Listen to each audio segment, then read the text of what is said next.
Welcome to X-Files Podcast, a podcast about breakups, broken hearts, and moving on. I'm Janice Formicella, a breakup coach passionate about supporting others to heal from their breakups, overcome loneliness, love being single, and see the end of a relationship as the beginning of a magical new chapter in life. I am here each week to share with you the tools that I have learned through my own painful breakups, through hitting rock bottom more than once, and through working with people all around the world to heal their broken hearts. If you are looking for hope and strength to move on from your breakup and resources to enjoy your new single life, you are in the right place, and I've got your back.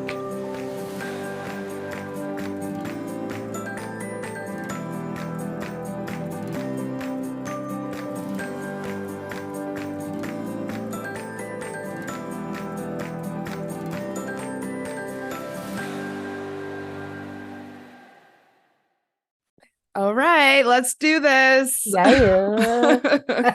Hi, Jessie. Hi, how are you? Hello. I'm so good, and welcome also the audience to another episode of X-Files. I haven't been so excited about an episode for a while, and that's because not only am I introducing another one of my new co-hosts, she also happens to be one of my closest friends. So This is just so fun, all the way around. Hello. Yeah, I'm loving it. I'm excited to be here. I'm excited to chat with you today. I have so many things to say that involve you. I think one thing that's really cool is you were our first guest on X-Files. I don't know. You remember that you were the first one, right? Yeah. Mm-hmm. I was honored. It was great. Yeah, and now we're a year and a half later, and things have changed a lot for X-Files. And now, not only are you back, but you're going to be back regularly. I am so excited. Yeah, I'm excited as well. So I will let Jess take over in a minute and let everyone know about you. But I'll just let the audience know that what is pretty cool is that we actually met in coaching school, which was I guess 2 years ago. I can tell you, we graduated, my certificate's on my wall. We graduated October the 28th, 2020. Yeah, wow. 6 months prior to that. That's wild. That is really wild. And Jessie, I became aware of Jessie and sort of sought her out as a friend because I was just so excited about the fact that you said that you were interested in non-traditional or alternative lifestyles and kink, and that was where you thought you might be taking your coaching. And because I'm also interested in those things, I kind of was like, oh, I've got my eye on you. And now here we are, we talk all the time, close friends. Haven't met in person yet, but I am coming to New Zealand early in the year, and that'll be really cool. I'm so excited. Yeah, I can't wait. Me too. I mean, I gotta get those tickets booked, but I am very positive that it's happening. So that will be fun for the world to see. I lived in Australia for 5 years and never made it to New Zealand. I think one of the misnomers about New Zealand and Australia is that people go back and forth a lot. And for me, that wasn't my experience. What do you think? Yeah, I think you've got to have the money to do it. It's not a cheap flight. And that's another thing. I think people believe that it's just, you take a ferry or something. Yeah. And it wasn't my experience that it was really even that affordable of a place to go. It depends. Like my best friend and I just booked flights to Melbourne for the end of November for her birthday, but they were on special. But because of COVID, unfortunately, the airlines have just bumped all their prices up and made it way more unaffordable. Whereas used to be like a lot of people from New Zealand would pop on over for a weekend or like a couple days for a holiday. I don't know if it was vice versa, but like not in my experience, it wasn't. I had a few Kiwi friends, but I definitely, if I can think of like a handful of times that I knew people who went on holiday there. Anyways, we're not here to talk about travel to New Zealand, and you are going to come back all of the time. So before we get started, because this is your first episode, please tell my amazing audience about you, what you're doing, where they can find you, and then we'll dive into the topic, is polyamory right for me? Oh, yeah. Okay, well, my name is Jessie. I am... I'm sorry. I don't know why I needed to do that, but like, hi, in case you haven't met me before. I go by Jessie Maree online. I started as a photographer, and I still am a photographer. And that journey morphed into women's empowerment photography, so boudoir, and like just some of the most beautiful things I've done. It's really cool, and you Honestly, are so the feedback. talented. I've known lots of photographers in my life, and you are so good. Please, everyone, go and follow. Thank you. Yeah, like honestly, I photographed a trans woman, and that was the best feedback I could have ever received. Was like she sent me an email then that afternoon, basically, or the next day, being like, I finally saw myself in those photos, how I see myself in my head. And I was just like, I cried. I was like, this is why I do what I do. Good. So I mean, I have to say, I mean, everybody just looks so in their element in your photos. And I guess, you know, that's really what you would want as a portrait photographer or a boudoir photographer. But there's something super, you know, authentic about the photos. Like you really believe that everybody feels really comfortable and at ease with you. And I think I do fucking that gorgeous. through, thank you. I think I do that through because I don't, a lot of studios that I followed and looked at in the past, like pump out photo shoots one after the other. Because I give so much of myself, I only photograph one person a day, and I probably only photograph like 2 or 3 times a week. Because I need to recharge, and I need to be able to, because I'm an introvert and I'm an empath. I need the energy back so that I can give again. Oh, I bet I can see that for you, knowing you. Yeah.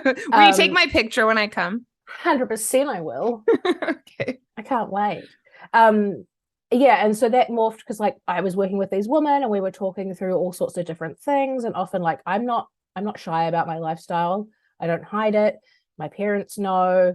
You know, like everyone knows, it's people come to me about this stuff all the time. Oh, interesting. So like I've had women tell me that they used to be escorts, and like we worked through that kind of stuff, and it just got to a point where I was coaching these women through photo shoots anyway, and posing and like letting go of barriers and stuff. But I was like, well, I'm going to move into coaching because the world changed and COVID happened, right? And when we were in lockdowns, I couldn't shoot anyone. I couldn't give any energy to anyone that way because we weren't allowed to see each other.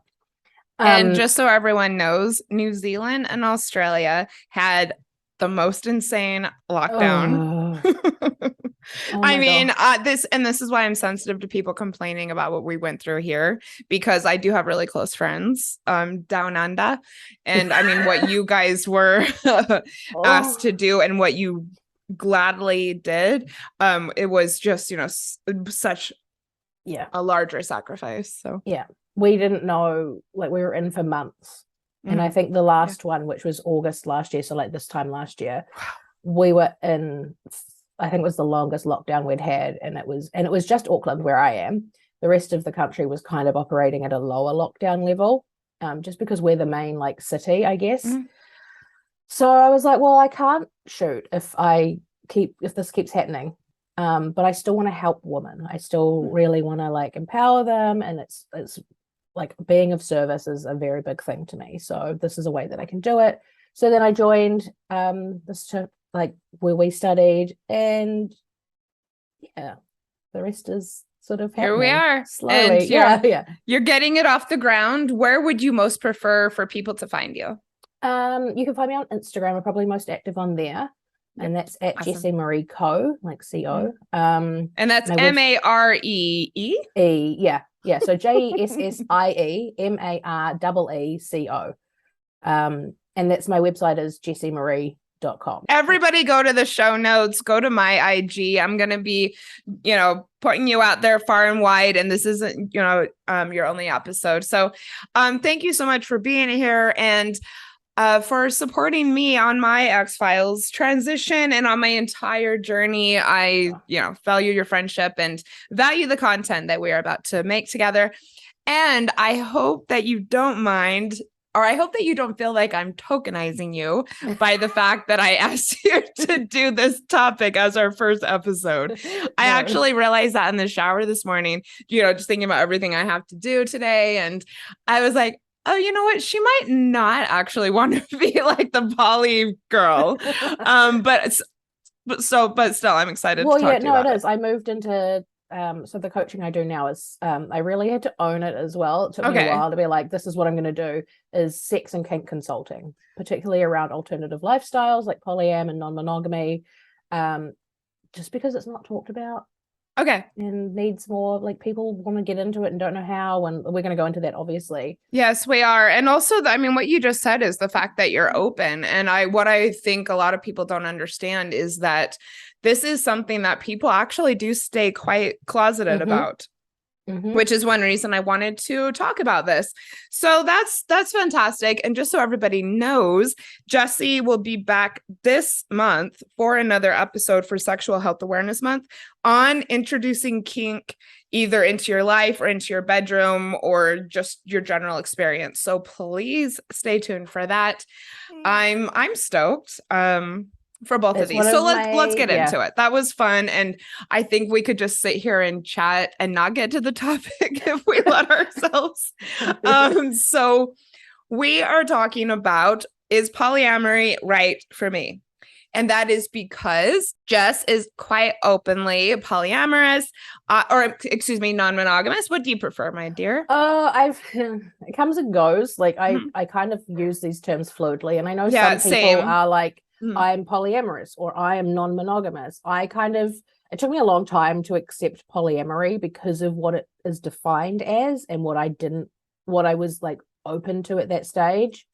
But now I kind of use them interchangeably, and not everyone does. Everyone kind of has their own, like, what that means to them. So, which is kind of cool considering, the nature of both non-monogamy and polyamorous. Yeah. I think I would probably more relate to or identify with non-monogamous just because I do feel polyamorous is a bit constrictive, and while I sometimes am monogamous, I prefer not to be, and I'm open to things. So, but we're going to get into all of that. Yeah, I would say just on that, like, non-monogamy is the umbrella term, and there's lots of titles that fit under it, like polyamory, like relationship hierarchy. There's so many of them. And I'm gonna spell it all out for everybody because believe it or not, I still meet people who don't know what polyamory is. I know. So that's why I put these definitions in here that we're going to move to. And even though I am sometimes exclusive, which I am going to talk about because I personally find it very hard to meet other polyamorous people. Let's just get into it. So this is something that really revs me up. I do think that, this is kind of like the ideal way to be. And, I just think that it's because most of us / all of us are raised in the context of monogamy that makes us most comfortable with it, or that is the reason why we are. But ultimately, I do think, I don't know if I'd say the world would be a better place, but if we were raised in this context, I do think it would be a good thing for relationships and people in general. So if you are one of the people listening who doesn't know what polyamory is, I have a couple definitions. Cool. So polyamory is defined as the state or practice of having more than one open romantic relationship at a time. I love the term open there. I thought that was really curious. Wikipedia defines polyamory as a combination of the ancient Greek polo, meaning many, and Latin amor, meaning love. And it is the practice of or desire for romantic relationships with more than one partner at the same time, with the informed consent of all partners involved. And I want to highlight that informed consent is the thing, right? Which they don't have in Merriam-Webster. Yeah. Mm-hmm. Otherwise, if it's cheating, right? Like, if it's not, we will talk about it because I'm sure that lots of people do have more than one open romantic Oh. relationship at the time without informed consent, but we're going to get into all of that. So one thing about polyamory or non-monogamy, excuse me, that I get excited about is that people do it a lot of different ways. I have known many, many, many polyamorous people who, and I don't think I met one person who did it the same as another, which I think is really cool. So I wanted to go through some of the ways that people practice this because it is so diverse. Yeah. And so I have some definitions for everybody. And this comes from one of Jessie and my, one of our favorite books. I always mess up with that when I'm talking about, what is grammatically correct? Jessie and mine? Mine and Jessie's? I don't know. Mine and Jessie's favorite relationship books. And everybody go and get it regardless of how you identify and regardless of how you want to love another person. Please go and buy Poly Secure by Jessica Fern. It is the best book on attachment. So good. So much better than the other one. And honestly, which I almost threw out the window at one point. I don't blame you. I mean, and Polysecure, like for what it is, saying Polysecure, like 3/4 of that book is more about attachment styles, and it's like that last quarter that's actually about that's polyamory. A really good point. And they highlight all attachment styles, which I did think that the book Attached was lacking. I really felt like they really, really focused on anxious, people who love, avoidant, people who are bad. So let's just talk about this really, really quickly. So if you have high sexual exclusivity and high emotional exclusivity, you might identify as monogamous, monogamish, or polyfidelity.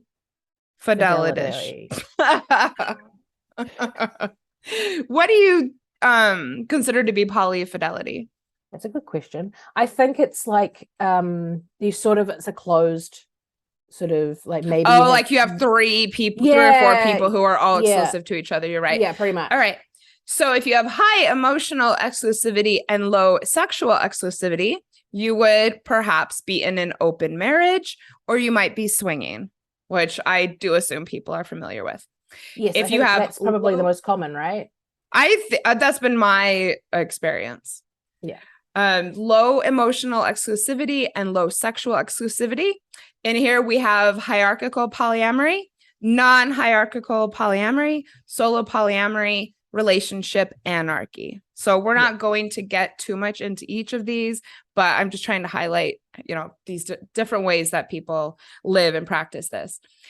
So the term that people really like these days is ethical non-monogamy. So, and which I am sure people will be familiar with. However, there's some issues with this term. And Jessie, we were in a Clubhouse room a couple months back, and I remember even someone asking you when you said that you were poly, is what you said. You said you were poly, and someone goes, "Oh, I assume it's consensual," and you're like, "Well, yes." So, what's the issue with this term? Well, the fact that you have to put ethical on the front of it means that like non-monogamy is inherently not ethical, but that would be cheating. Like you are just non-monogamous because there is communication, as earlier, informed consent, right? So saying that you're ethically non-monogamous just sort of puts a damper on non-monogamy in general, because it tends to mean that the other partner doesn't know that you're out there. And I've had that on Tinder and stuff. Like people have like been like, "Oh yeah, I'm looking for blah blah blah," and I'm like, "Does your wife know? Does your partner know?" And they're like, "No," and I'm like, "Well, then no, that doesn't." So you're saying that that's not non-monogamous? That's just cheating. It's cheating. If they don't know, cheating, I think for me, and it can is not just sex with someone else. It's basically anything that you wouldn't tell your partner about.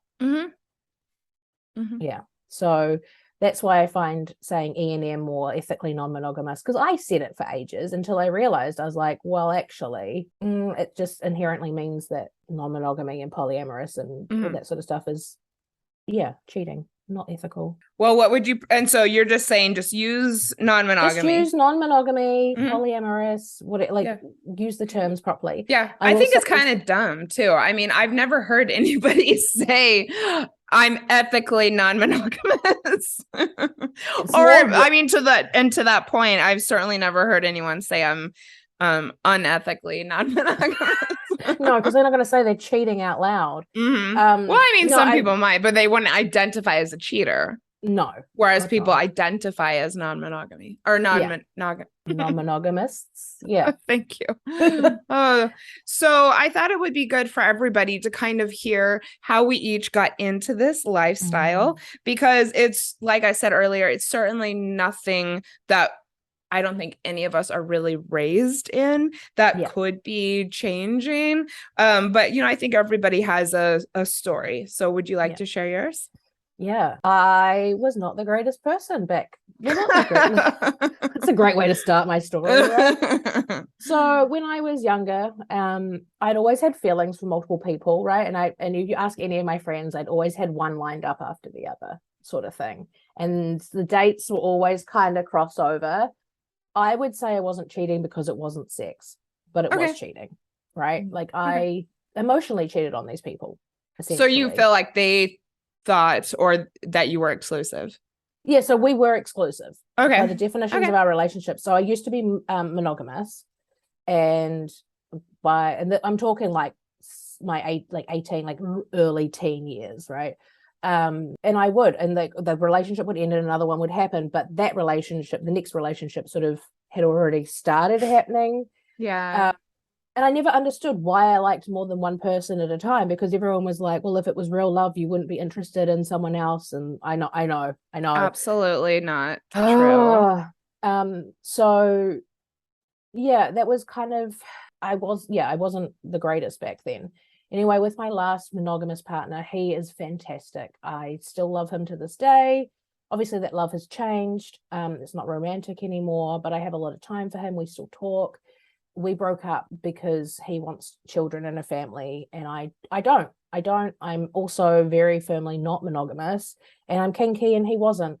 I just love that. It got to a point, like when him and I started dating, it was supposed to just be friends with benefits, because I'd gone through my journey. Like the partner before that was when I started to realize that polyamory was a thing, or like non-monogamy was a thing, and that I was kinky and was starting to explore that side of myself more. And so my ex-partner, when we were just friends, I brought him along to kink events and stuff, right? So he knew what I was into. So we started dating. Because we started just sleeping together for fun, for science, but then we sort of had feelings for each other and started dating, and we probably shouldn't have. We both acknowledged that because we both wanted very different things. Anyway, we broke up a few years ago. Well, actually more like, 4 years ago. And it was a very nice breakup. It was probably the nicest breakup I've ever had. It was very mutual. We kind of it got to the point where I was like, I can't promise you children. I'm really sorry. And I don't want to waste your time. Like, I want you to go out there and find someone that will have a family with you. This is not fair. And so then was like, at that point after that breakup, I was like, no more. I will only be dating people who are non-monogamous and somewhat kinky. They don't have to be like extreme, because I'm not extreme. Oh, I can't wait to talk to you about that in the next episode. Yeah, I know, right? So then I was just on dating apps, and I was seeing people like casually through the kink scene here that I knew, and it was really cool. And then I met my current partner. Like, I don't like saying primary partner because I don't like those terms. Again, this is why I struggled with non-monogamy, like being polyamorous. But and some people love that and some people don't. And so I think it's good to just continually highlight that this is, up to you to create, which I 100%. Love. There is nothing wrong with any of these, right? Like there's nothing wrong with monogamy. It's just not for me. There's nothing wrong with hierarchical polyamory. Again, it's just, I don't want this whole like I come first thing. I don't think it's fair. Anyway, I met my current partner, who I'm engaged to, but we're now living apart, which is another story. But and so we kind of went through that together. We both were in our first polyamorous relationships. together. He knew about kink, but was new to it as well. So we did a lot of growing real quickly, and there were a lot of road bumps, but we get into the other side and it's really lovely. I have another casual partner. He has a girlfriend, and the three of us went out to a show the other night, and I love her. Fantastic. It's so great. I mean, your communication is just so open, and everybody, I mean, seriously, Jess and her partner talk about everything. and that's so key. Good. Yes. Communicate. You can't have any relationship without communication. Polyamorous, non-monogamous, or monogamous, like without and you're happy for each other too, which I like. Yeah, 100%. Like I've gone and babysat his girlfriend's kids because she had to get to work meetings and stuff, and I'm happy to. So the term that people may not be aware of is metamor, and that is my lover's lover, which I actually also had great relationships with my metamors in the past. What do you think you've learned, or what do you think is the biggest thing that you've gained from this type of lifestyle? It's a lot of work. I say that, but like Google Calendar is your best friend. Let's true. You got to have that schedule down, and it takes up energy and time, but I wouldn't have it any other way. It definitely puts your personal growth on, like, that's true. And I think for me that was what I gained. Do you have anything else to say about your story? Because otherwise I'll dive into mine. I don't think so. I mean, I'm an open book, so if people have questions, they're more than welcome to ask me. Please get in touch. And you're coaching people around this, and that's what you're here for. So my story is that I, as soon as I left the Mormon church, I was always around, people with progressive and alternative lifestyles. I still remember the very first polyamorous person I met in college. It absolutely blew my mind. I could not believe, that people did that, but I don't know. I didn't really think much of it. And I was married in a very monogamous, why do I keep doing that? Monogamous relationship. And I don't know. I never really thought it was anything I'd be open to. Got divorced, other relationships. But the turning point for me was living in Australia. And I don't know the statistics. Maybe I could have looked that up for this. But in my experience, I met so many more open and non-monogamous people when I was in Australia. And yes, I was in progressive spiritual communities, but I had been here as well. And it just really felt like every other guy who asked me out was polyamorous or open, or just that I generally met just one person after another. And I did also get asked out by, like I said, by many polyamorous men. Some people might know that I used to do practice orgasmic meditation, and that is a very open community as far as partners go. And there was a man in the community who was just radiant, and he met me at one of the trainings and got in touch with me and just was full on like, I want a sexual relationship with you. I can't get you out of my mind. But he was actually the partner of the trainer. So I was like, what? I can't believe this, and he was just like, if you have any questions about this for me, please let me know. And he said, she knows I'm reaching out to you and she's happy for me. And I was just like dumbfounded. And I actually didn't end up sleeping with him, but I did go out with him, and we had conversations about it. And I told them, being the oldest of 7 kids, I never felt growing up that I had, ever really enough attention. I don't feel that. Well, I did feel that way growing up. Now I don't really feel like I struggle with that, but I just said, I don't think I can do this. And I don't think, really that I can pursue this with you, because I don't think that I could possibly be polyamorous. And, I will always want more attention because, of childhood wounds and whatnot. And then about a year later, I was at Rainbow Serpent Festival, one of the biggest, most amazing music festivals in Australia. And I happened to be camping with, of course, a group of my poly friends. who were so great and so open with each other, so much so that I actually ended up staying one night with one guy and the next night with one of his closest friends. And on both occasions, they both were aware of it and supportive and like hugging each other and just like so happy for everybody. And one night I was talking with one of them and I just said, I've never experimented with this before. I've always been curious about it, but and I told him what I thought about my childhood wounds, and that is that I'm always scared of not feeling enough attention from my partner because of that. And he just said to me, have you ever had a couple of days where you felt more attention than you have this weekend? And my mind was blown, and I'm like, you're absolutely right. And from then I was just like, I'm poly, and I mean, because he was so right. And, giving myself the opportunity to be looked after and cared for and, loved in many ways by multiple people was actually a gift that I felt like I gave myself. That being said, which we're going to talk about, I found it very challenging to commit to it because, you don't meet a lot of people who are open. Sorry, I was just going to say, it's this funny dichotomy where like, oh, I'm polyamorous, so I'm going to meet all these people, but the pull for like actually dating is tiny. Like you actually make it smaller.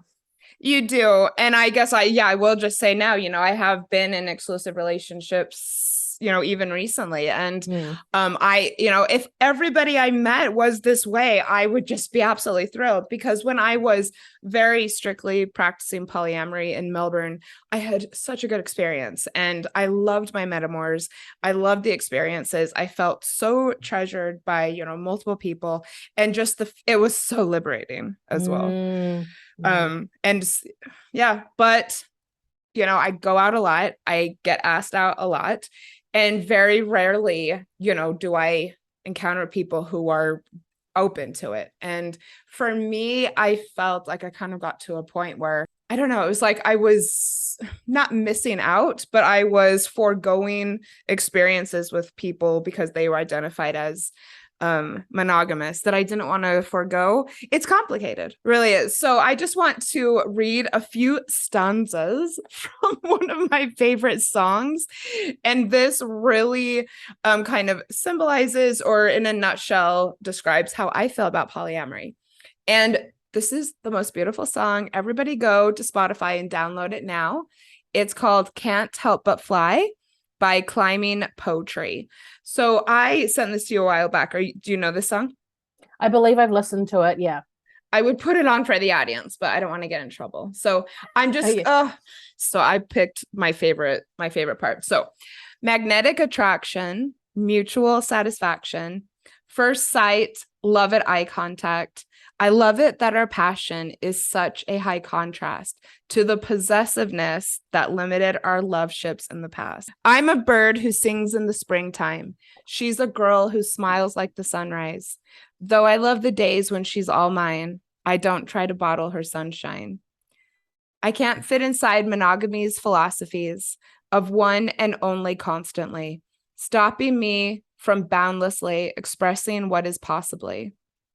The greatest force in all of me, my heart cannot be property. Ownership is opposite of all that love has taught to me. Oh, Jess is shaking her head or nodding her head. nodding. Reality is many souls, reflect my whole totality, complexity, vitality, my sensual mentality. So everyone go and check out that song. That's how I feel. Like I keep on saying, I wish that this was how kids were raised so that we could all do it. And this is like, you have multiple friends, you have like a loving environment growing up, and there's the saying, it takes a tribe to raise a family, like to raise a child. A village to raise a child. And that's, they get what they need from everybody. I agree. I mean, there's so much talk these days about emotional affairs, and that just so just it symbolizes and defines the reason why I think that people should be more open to different types of relationship constructs, because we're talking about connecting with someone on an intellectual level that you're not connecting with your spouse on. And it's not a bad thing, in its core. And absolutely, the bad thing is that you feel like, if you have to keep it a secret 1,000%, you shouldn't be doing that. But it just goes to show that you do, we almost require connection with multiple people. We are community-based people. Humans need community and love, and like it just flows through, right? So you have multiple different, there's my partner was actually telling me that, I can't remember what language it is, but they don't have one word for love. Oh, so like Indigenous Alaskans? Possibly. Yeah, I think I've heard that too. We were at the Greece exhibition that's here, so possibly Greece also. Oh, maybe. Interesting. Yeah. Okay. But it's like there's no one word for love. You know how we say I love you, and that's just it. And people get all iffy when you say I love you. Yes. I love pizza. I love Mad Men. I'm not gonna go make out with my pizza. I just love pizza because it's delicious. Yeah.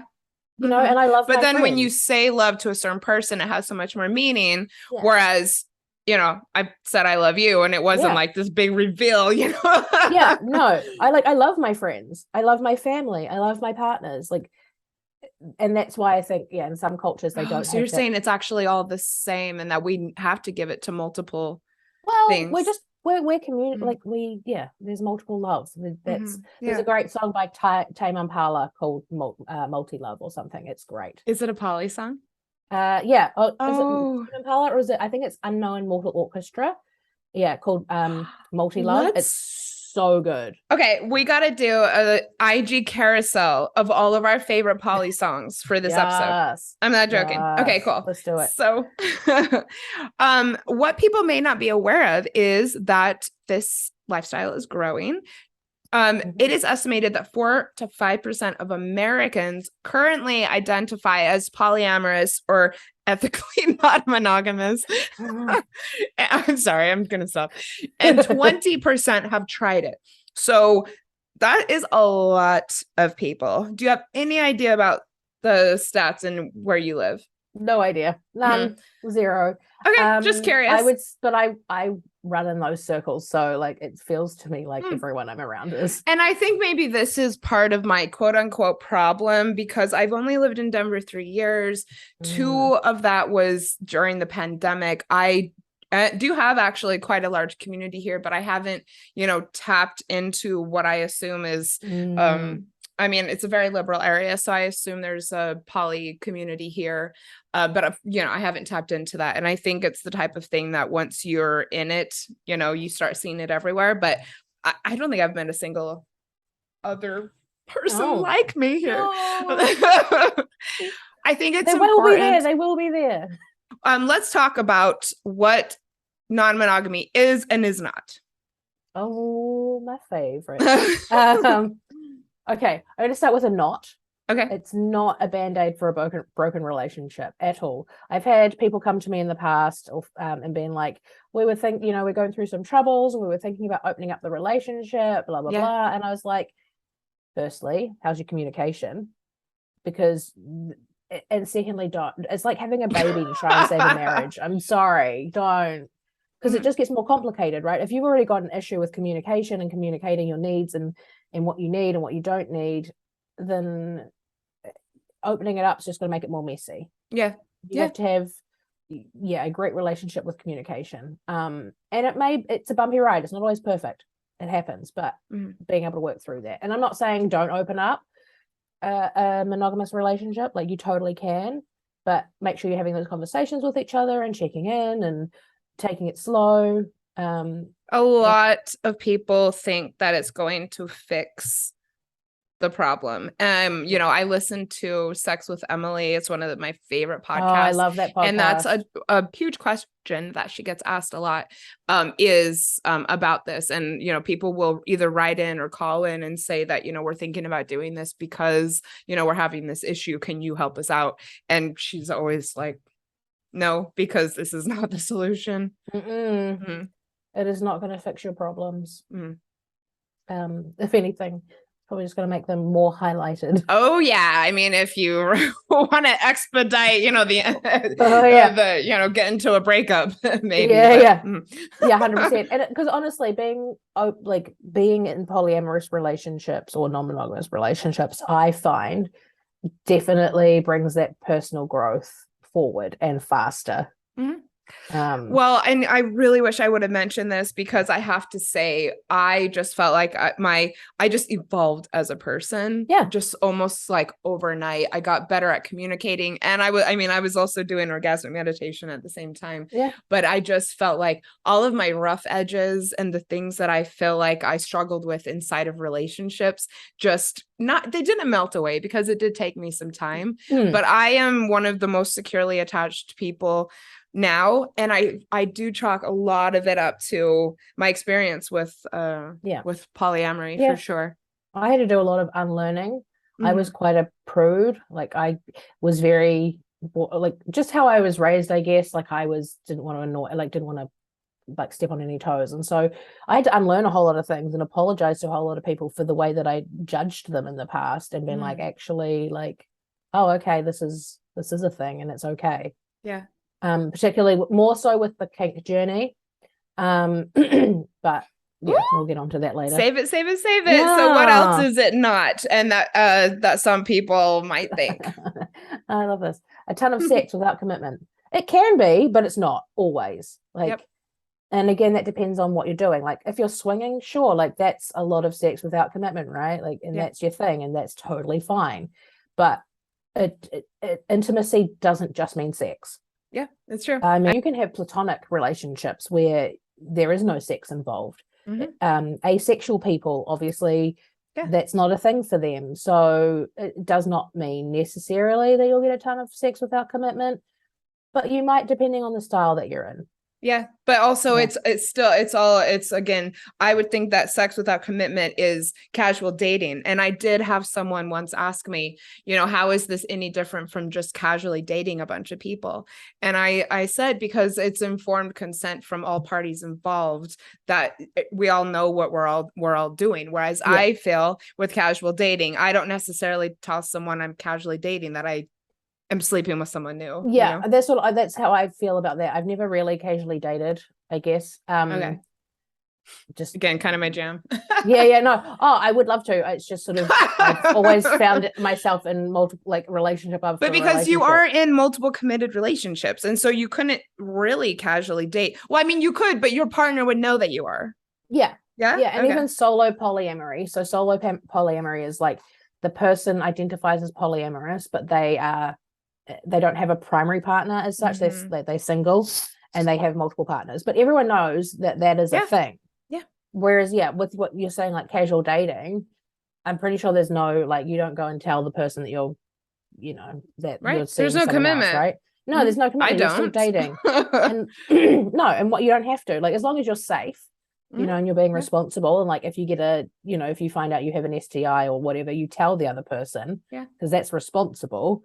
Then it's not a So another thing is, and I mean, this really actually ties into what we're saying, is that this is no easy way out, people. No, there is coordination, communication constantly. like I said, Google Calendar will be your best friend. I had a partner when I was in Melbourne, and he had the Google Calendar, and we each had a day, which I know that to some people that will sound gross, but I loved being on one of those days, and that we talked about it, and that I knew the women on the other days. But I mean, he was working hard to keep it all straight. And that's it, right? Like, and you can get polysaturated, which is having too many partners, and just being like, and giving yourself too much that no one's getting what they need or what they want. But it's not easy at all. And not just the, coordination of all of this, but you have to have very sensitive talks with people all the time. 100%. Like, things you don't want to communicate about, you have to communicate about. Like, it's just, I don't want to say suck it up, because that sort of is dismissive, but you kind of have to, really suck it up and talk to people. I don't know that it's dismissive, because people get really scared to talk about things, but the fact is you just have to kind of hold your breath and go for it sometimes. Yeah. And that's like, the consequences will be the consequences, right? Like, but if you're committed to these relationships, you'll talk through them and work it out. I believe that everything is solvable in communication. Yeah. And okay. So go. Ahead. Sorry, go. I was just going to say that my last note, the last note here about this, people who don't experience jealousy. Please talk about that. Honestly, the amount of times people are like, "Oh, I couldn't do that. I'm so jealous," or like, "I would never let you share my man." Blah blah blah. Or they say, "Oh, it's so great that you don't get jealous." Is what I heard, and probably what I said too was that I thought that people just didn't get jealous. Who had people just partners. don't. People don't get jealous. No, I feel jealousy. It's an emotion. It's a human emotion. Yeah. It's not a wrong emotion either. People don't want to feel like, there's emotions people don't want to feel, and usually it's jealousy, anger. Like all those negative emotions. Yeah. I say negative because they're not, they're just emotions. But you've got to look at jealousy and be like, okay, why am I feeling jealous? Because there's something underneath that. We just have to deal with it, right? Like, you still feel jealous when your man's looking, if you're monogamous, right? Or your man or your woman or your whatever is looking at someone else, and you're like, but they're not looking at me like that. Yeah. Okay, well, what's under that? They're not giving you the attention that you need. Yeah. For me, this was maybe the thing that I gained the most is that I am personally, I feel like I don't experience that as much anymore, because I just worked through it so many times being polyamorous, and it was a part of my, personality that I actually feel like I did refine.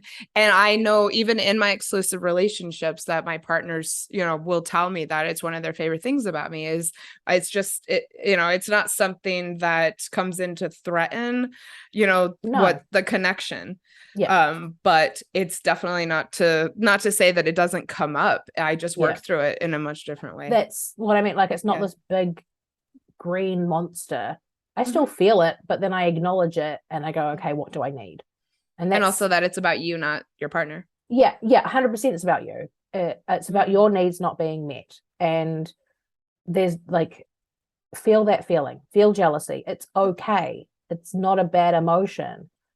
Think on it, journal, express with a friend what you need. Like, oh, my partner is spending too much time at work and I just feel like I'm not getting any of their time, or my partner and I have had this common one, and it's not jealousy as such, I guess, but for a long time I felt like I was getting his leftover energy, because he does this thing which you do in relationships. When you're in a new relationship, you get I've forgotten the term for it. NRE. Yeah, we go. Yeah, you get NRE and you get new relationship energy, and it's like you bounce around and you forget about your stable. And I've had to say to her time and time again, like, I'm not like I'm not just gonna be here. You just can't go off and do these things, and I'm sick of getting your leftover energy. Like, what I need from you is a day where I know that it's for us, and I know that you're going to have the energy to go on a date or take me out or whatever, hang out. I don't want to just, and this is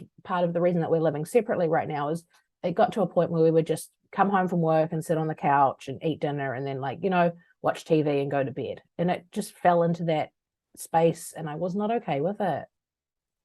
Yeah, that's good. And you had to have a lot of talks about it. And and even though you guys have been together ages and are both open, it came up for you. And I know that, we talked about it. You were there for me. I'm happy to always. And so just so everyone knows, if this is something that possibly makes you a little curious, but you think, but I get jealous, maybe don't use that as a reason to not explore it. I do want to point out, though, because I do think that jealousy ultimately is very toxic. And I do think that it's something that destroys connections and relationships. And I I do think you can get it under control. Studies do show that people who practice non-monogamy do experience lower levels of jealousy, which I really love. I think it's because we have to work through it, and we work through it way quicker. Jealousy is only toxic if you don't do anything about it, because then you let it become this big thing. But at the same time, I know that I have female friends who, you know, for instance, would get jealous about their partner, like talking to another woman or flirting with another woman. And I can honestly say that that's not something that I struggle with. I really don't. No, I don't either. I may have in the past. Yeah. But again, that comes down to you and your inner work and why are you jealous? What, and again, I think that has to do with attachment styles and like what you didn't receive as a child, I suppose. And again, I'm secure. So people who are not secure see that as a threat, and that becomes toxic, because if the only way that they've had that modeled to them is a certain way, then jealousy becomes toxic. It's like anger becomes volatile. But I would never say to anyone to, you know, that only secure people never feel angry. You know, no, exactly. Like, no, you should. It's, you know, defense mechanism, and it's part of who we are as humans. So why don't we talk briefly about why people choose polyamory? I like this because, like, you know, our stories are so different, and every single person's story about how they get into alternative types of relationships, or should I say non-traditional, it's, you know, everyone has a different reason. So I thought this was interesting. So there are cases of couples who want to play with others, and whether or not they go on to identify as polyamorous or swinging or open, you know, I guess that's up to them. But I do think people in very healthy relationships choose to open things up.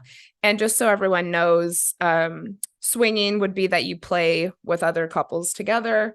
Open would be that you each are allowed, or you agree to have sexual relationships with other people. But it's just sex. Yes, but you're not together. You know, you're not dating or seeing each other. And I have been involved with some open people, and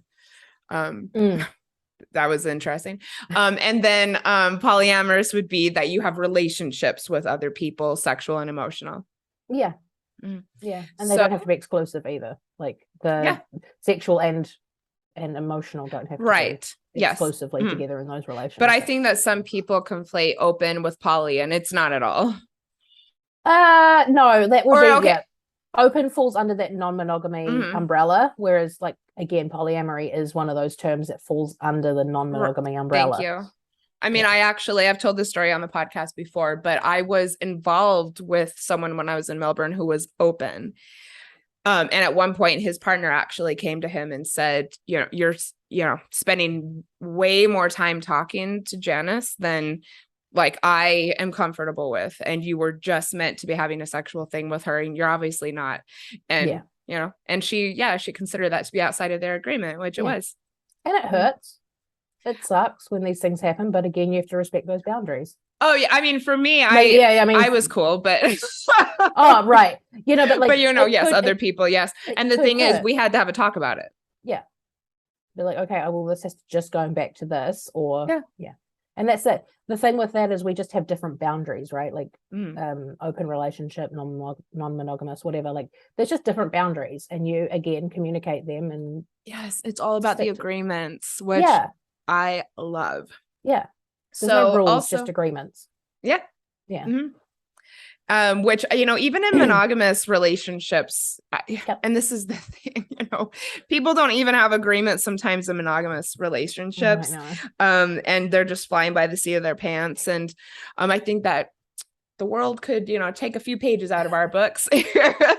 Another reason why some people get into non-monogamy is they simply identify this way.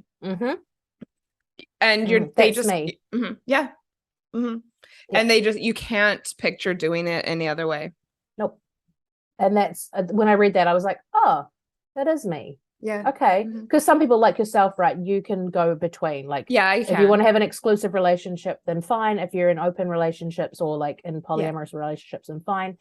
for me, it's not a thing I think I could do. Mm-hmm. And actually, that's what this guy who I was involved with in Melbourne said, is that, you know, every time he meets someone, he just says, you know, this is a non-negotiable part about me.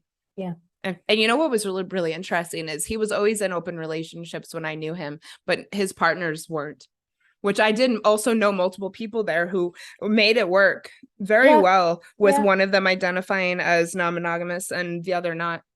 Yeah. And that's common as well. Like, and that, again, boundaries and communication. Yes. Mm-hmm. You can exist in a relationship where one person is monogamous and the other person is polyamorous. 1000%. But you just have to be okay with that. And that's between those two people to talk about their boundaries. Mm-hmm.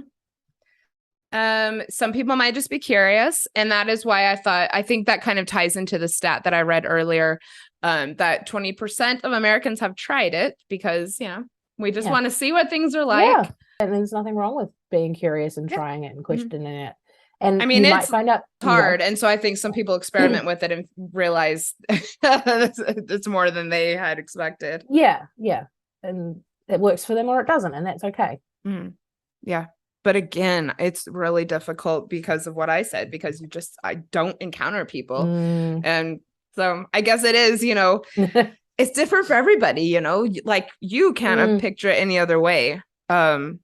Whereas, yeah, like I said, because I'm comfortable with both and just don't meet that many people. God, I'd be thrilled if I went into a bar tonight and everyone was poly. I'd be like, let's all live together. But again, you could also have that conversation with the people that you're seeing and being like, I do.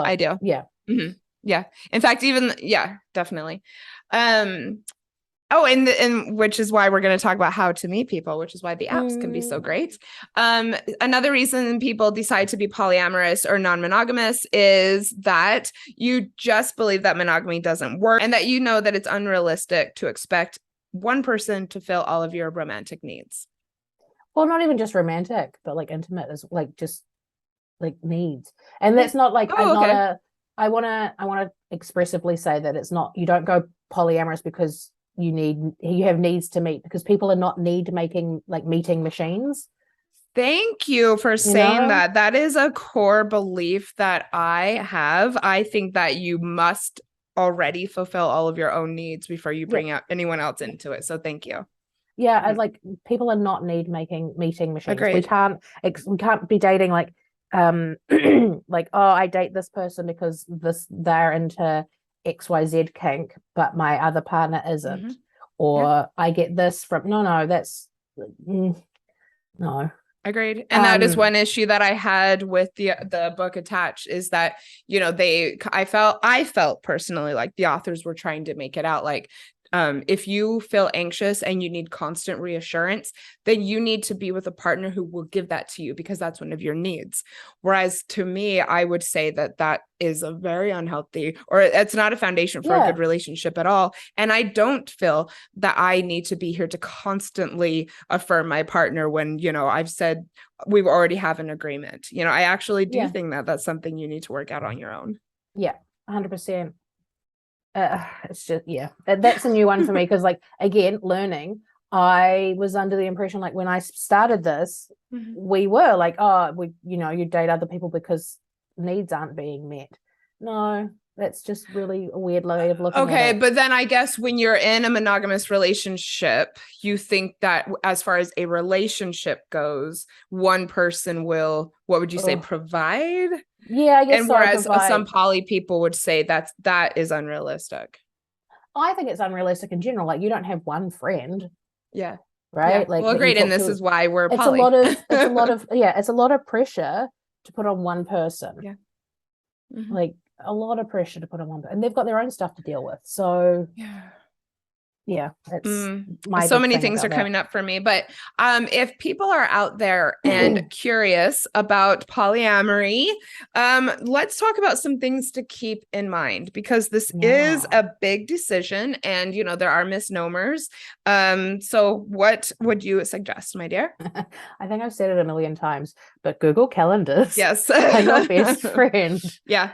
And just know that it's not easy. Yeah, it's like you said, you haven't met anyone else. It makes your dating pool a lot smaller because you've you're looking for people that are open or whatever, do that in New Zealand with the population that we have, and everyone knows everyone, honestly. I mean, you seem to do well, but I know you're a few years really integrated into your particular community, which I guess. And like the way that my casual, like the person I'm seeing casually and I connected, I've known that person since I was like 16, 17, I think. Right. I forgot.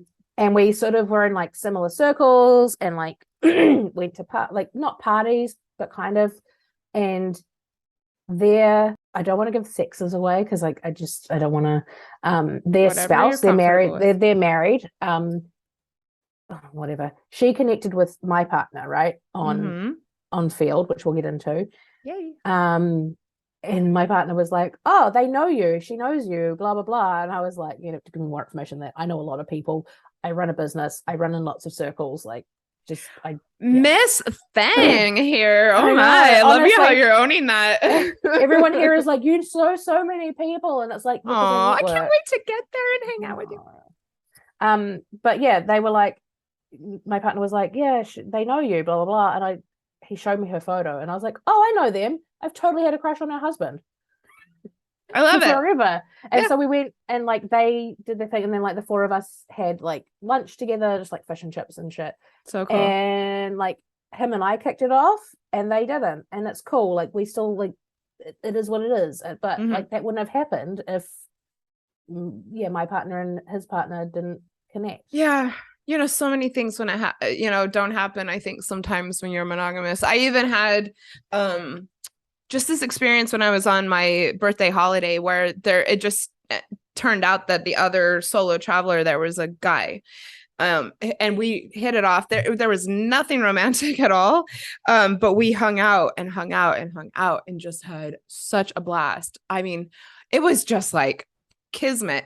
And I thought so many times, like if I was in, this traditional monogamous relationship, from my experience being in monogamous relationships with men, my partner would have never been supportive of me just having this experience.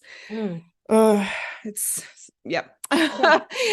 as I said, I have found it very difficult. The last person I, dated here was extremely magnetic, and I would have completely cut myself off from that connection. We did have lots of talks about, the way that I identified, but I could see that he, it was a struggle for him. And I definitely did choose to kind of set that aside because I wanted this connection. So just so that everyone knows, you really need to make an effort to get out there and meet people. And let's talk about how you do that. I guess the first one, because, we've all been in COVID, and I mean, like, I feel like it's a little bit more open in America, whereas we're sort of starting to get back into clubs and like bars and stuff. Yeah. But apps are like where it's at, right? I suppose. But again, you have to be like, I put on my profiles when I had that. I have a couple of profiles. Like, when I had Tinder, I put on there that I was polyamorous. But you tend to get a lot of fuck boys. Okay. And if that's what you're into, fine. But I need a little bit of connection with my sex. Like I just Okay. But I will strongly encourage people out there listening who are curious about polyamory to definitely find an app. I mean, it is the easiest way to do that. Yeah. I was on Field for a little while, and that was FEELD. I thought it was great. It was non-traditional, kink, all of that. So it was all over the place, but everybody I met, you could at least take it for granted that people were open to open. That was Field was definitely for more alternative relationship styles, right? Like, but not scary. Like, I think that some people think, kink means, they're very intimidated by that. And while there were some people on there that were quite openly kinky, not everybody at all. No. And I think there's a common misconception that polyamory or non-monogamy and kink go hand in hand, and it doesn't. I know plenty of kink couples who are married and they're monogamous and they're happy that way, and that's totally cool. Yeah. I just guess that it leads those kind of lifestyles because you've got play partners and stuff. Uh-huh. I've played with that couple before. Like they do rope, and rope is one of my biggest things. And we've done it, like there was nothing sexual about it, but like the three of us like tied and waxed. And it was amazing. It was real cool, and they're good friends of mine.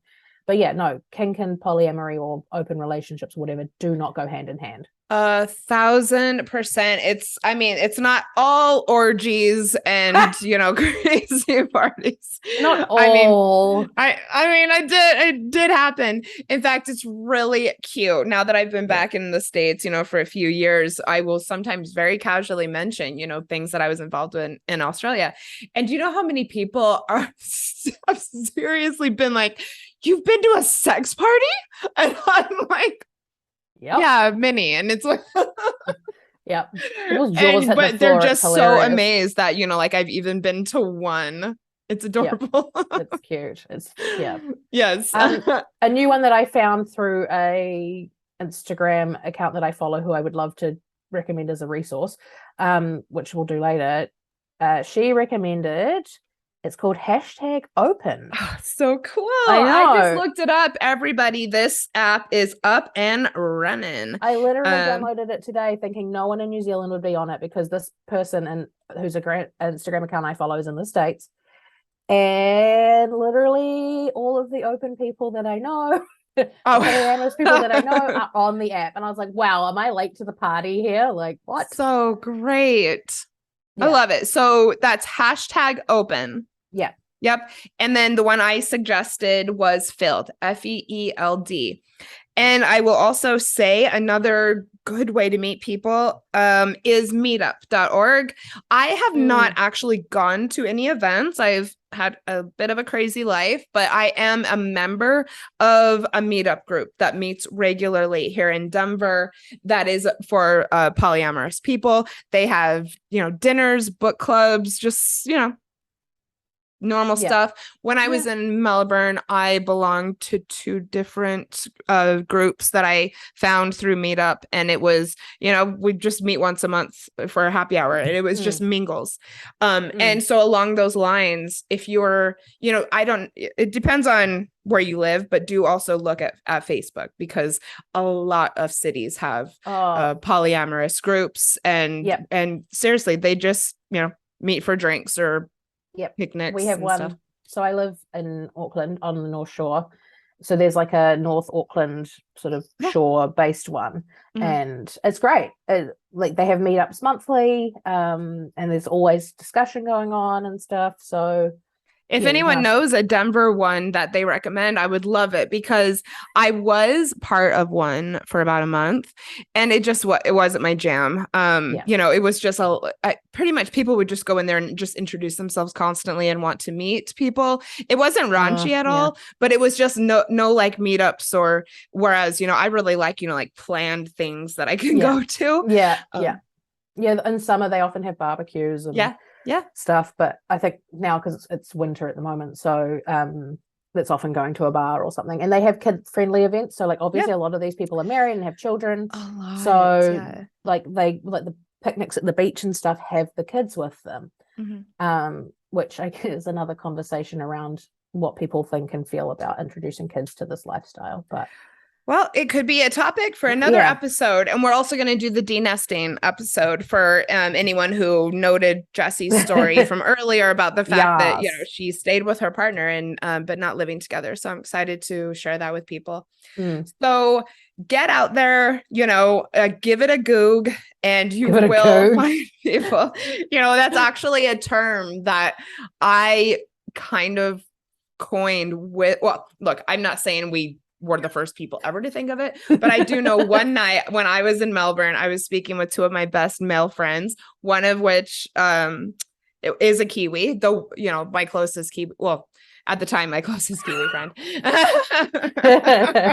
Jessie's got to say, did you get jealous? Excuse me? And one night we just, between the 3 of us, came up with this give it a goog. And my flatmate hated it so much. And every time we said it, he'd be like, that's not a thing. But it is. So give it a goog. Thing. I love it. I think it's so cute. And you will, there is something, I assure you. If not, get on the app. But I will tell everybody, it does take, effort and intention. You can definitely be on an app like Tinder, but I would just say maybe put it in your profile. Yeah, you definitely 100% be open about it. Like, just say you're exploring it or whatever. Because it gives the people, not that people often read bios, depends on the person. An intentional dater that listens to X-Files does. Yeah, good. Put it in your profile, because then they can't, even if it comes back. And I often do this because I know that men just swipe right a lot of the time, given that Tinder and dating apps are sort of against them in terms of they more often have to pay for the system and stuff, so they just swipe right a lot more. I often, when we match, will be like, have you read my bio? Yeah. And I've had mixed results before. Like, so is this why you got banned from Tinder for a while? No, I got banned from Tinder because I'm polyamory, and I had too many people being like, you want to play? And so I told them to go see escorts, because if they wanted sex, it'd be a lot cheaper and a lot faster. Because I'm like sex positive, right? Like, go and pay an escort. There's nothing wrong with that. Also, it's consensual. You will get what you want, and it'll be a hell of a lot cheaper than going out and pay. Like, they're not cheap. I'm not saying that they're cheap. I'm just saying there's nothing. I'm with you. Like, there's no guarantee that if you go out on a date with a girl, you take them out for drinks, dinner, whatever, blah, blah, blah, they don't owe you shit. Like, they do not owe you sex. You're right. So unless you're on there, and I've got a friend who actually says on her bio that she is just looking for casual hookups. More power to her. More power to her. Awesome. She is the kind of person that those people were looking for. Whereas I've said in my bios, no hookups. Yeah, I'm not here for the hookup. Like, I've said poly open, no hookups. Yeah, and I think I might have to change it to that, because it was my experience. Yeah. Okay, are you back on now? Am I back on? No, I'm banned from Tinder for a lifetime. I actually permanently banned. I think that is a badge of honor, and maybe you can put that on your bio. So this has been so much fun. I had my friend Christine on last week, and I'm just loving doing these episodes with friends who share my philosophy. And let's talk about some resources, because I know that we have a few favorites. Yes. If you want to learn about polyamory and non-monogamy, let's talk about this. So first of all, the most obvious resource that anyone new to polyamory is immediately suggested is The Ethical Slut. Yes, that is the quintessential. I believe when I was looking at it, everyone was like, you need to read The Ethical Slut. It's at Dossie Eaton, and I can't remember honestly, I'm terrible with names. Give it a goog. I don't think give it a goog. Give it a goog. Ethical Slut. There's Sex at Dawn. There's so many polyamory books. Yeah. I highly, highly recommend Polysecure though. Yeah, I think everybody should read it, especially with all the interests and attachment styles.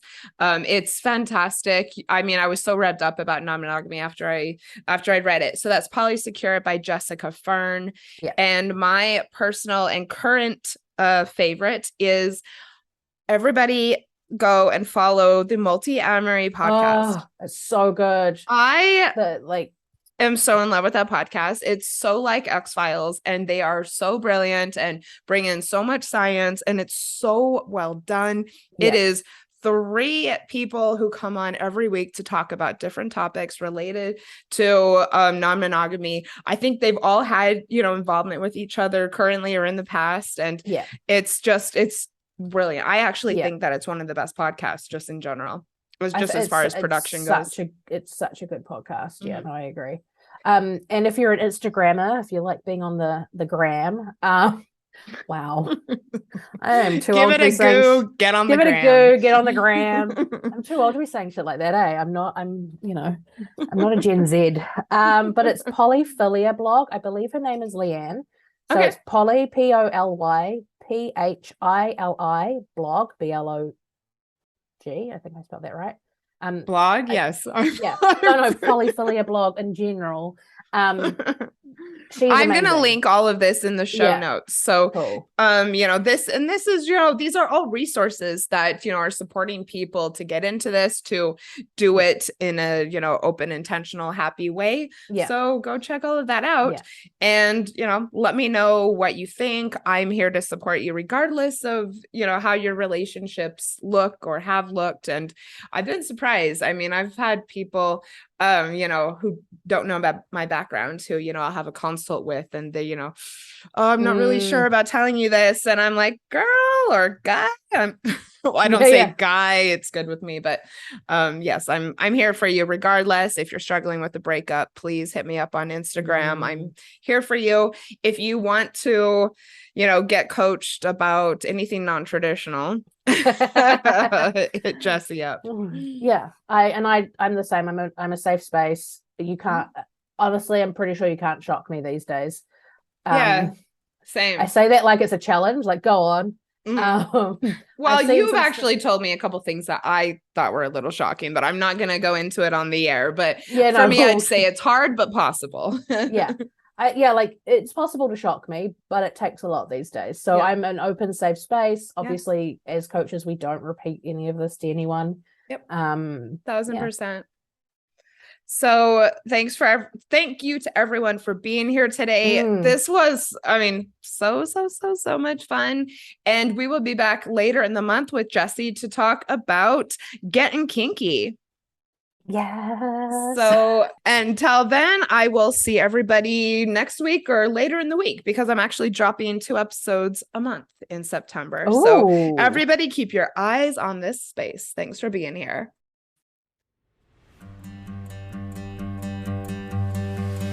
Thank you for listening to X-Files Podcast. I sincerely hope that you found today's episode inspirational or useful. I would love to support you on your healing journey. All you have to do is send me a message through the X-Files Instagram account, and I will personally be in touch to get you started. Remember, if you are struggling with a broken heart, your feelings are temporary. I am sending you so much love and luck for the week ahead. You've got this.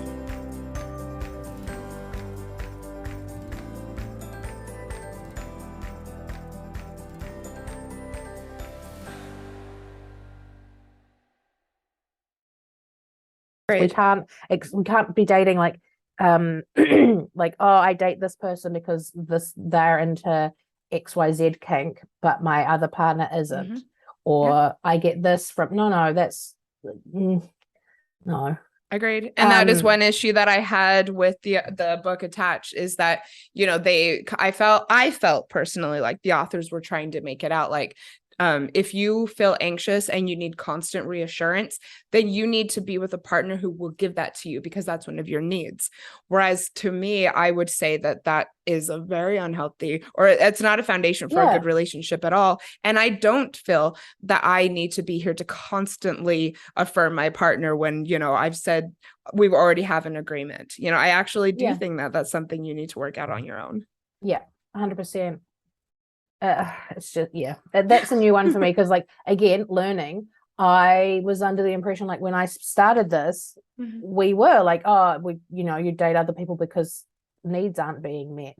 No, that's just really a weird way of looking at it. But then I guess when you're in a monogamous relationship, you think that as far as a relationship goes, one person will, what would you say, provide?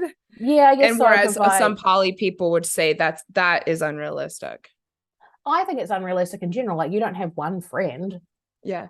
Right. Yeah. Like, well, great. And this is why we're poly. It's a lot of pressure to put on one person. Yeah. Like, a lot of pressure to put on one person, and they've got their own stuff to deal with. So it's so many things are coming up for me. But if people are out there and curious about polyamory, let's talk about some things to keep in mind, because this is